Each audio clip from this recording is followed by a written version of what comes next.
Assalamualaikum warahmatullahi wabarakatuh. Apa kabar semuanya?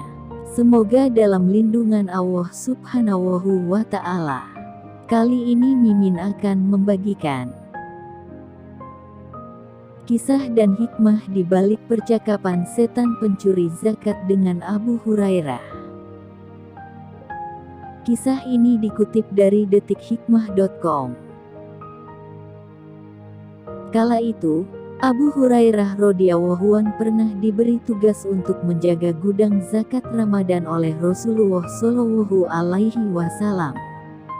Gudang tersebut digunakan untuk menghimpun harta zakat fitrah yang berupa kurma untuk dibagikan kepada yang berhak pada malam takbiran atau malam Idul Fitri. Ketika sedang berjaga, Abu Hurairah radhiyallahu anhu melihat ada seorang anak yang mencuri makanan. Ia pun bergegas mengejar dan langsung menangkapnya. Setelah tertangkap, ia pun mencoba menggertak pencuri kecil itu.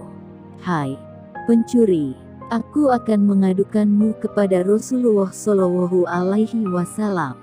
Mendengar ancaman dari Abu Hurairah radhiyallahu anhu, anak kecil tersebut ketakutan dan mulai merengek dan memohon supaya dilepaskan. "Aku ini adalah orang miskin, keluargaku banyak. Sementara, aku sangat membutuhkan makanan." Lantaran merasa iba setelah mendengar alasan tersebut, akhirnya Abu Hurairah radhiyallahu anhu melepaskan si pencuri tersebut. Keesokan harinya, Abu Hurairah radhiyallahu anhu menceritakan kepada Rasulullah Shallallahu Alaihi Wasallam tentang kejadian kemarin. Kemudian, Rasulullah Shallallahu Alaihi Wasallam bertanya, "Apa yang kamu lakukan terhadap anak kecil itu, wahai Abu Hurairah?" "Ya Rasulullah, anak itu orang miskin, keluarganya banyak, dan sangat membutuhkan makanan.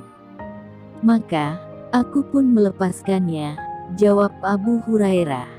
"Anak kecil itu telah berbohong," kata Rasulullah Shallallahu Alaihi Wasallam. "Nanti malam, dia akan datang lagi," lanjutnya. Kemudian, perkataan Rasulullah Shallallahu Alaihi Wasallam itu pun benar sebab anak itu kembali lagi. Dia kembali mencuri makanan seperti malam kemarin. Abu Hurairah radhiyallahu anhu yang saat itu sedang menunggu zakat, menangkap pencuri itu lalu melepaskannya lagi. Abu Hurairah radhiyallahu anhu melepaskannya sebab mendengar alasan yang sama tempo hari. Esok pagi, kejadian itu dilaporkan kembali kepada Rasulullah Shallallahu Alaihi Wasallam.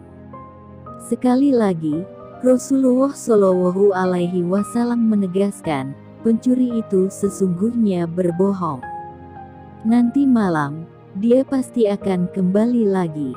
Abu Hurairah radhiyallahu anhu pun kembali berjaga pada malam itu. Tak lama kemudian, ia dengan sigap menangkap pencuri itu lagi setelah melihat sosok bayangan anak kecil di gudang zakat.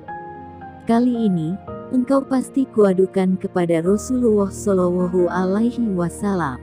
Sudah 2 kali engkau berjanji tidak akan datang lagi.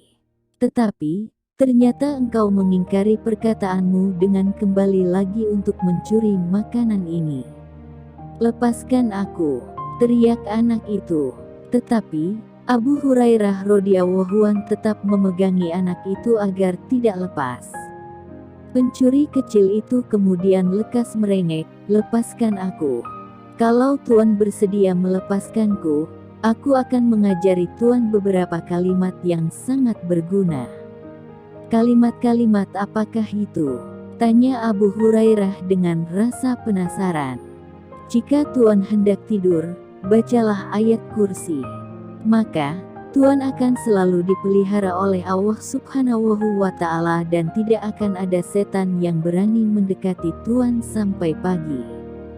Setelah mendengar itu, Abu Hurairah radhiyallahu anhu kembali lagi melepaskan pencuri itu.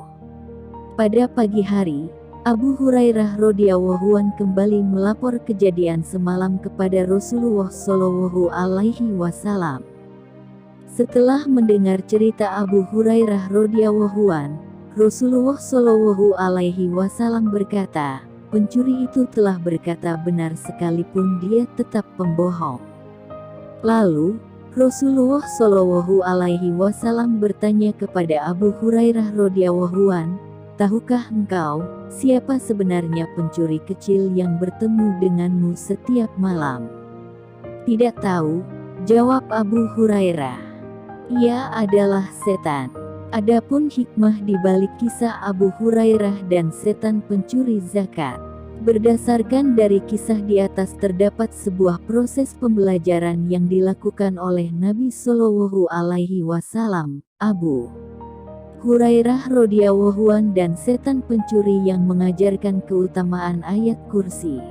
Adapun kisah pencurian harta zakat sebagai sebab timbulnya pengajaran untuk selalu membaca ayat kursi sebelum tidur agar dapat terlindung dari gangguan setan.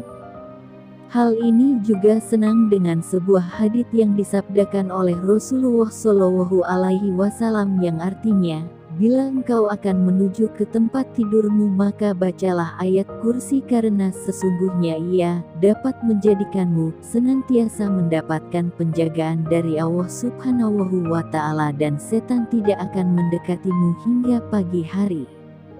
Hadis riwayat Bukhari. Wallahu a'lam. Demikian yang bisa kami sampaikan. Semoga bermanfaat. Sekian. Wassalamualaikum warahmatullahi wabarakatuh.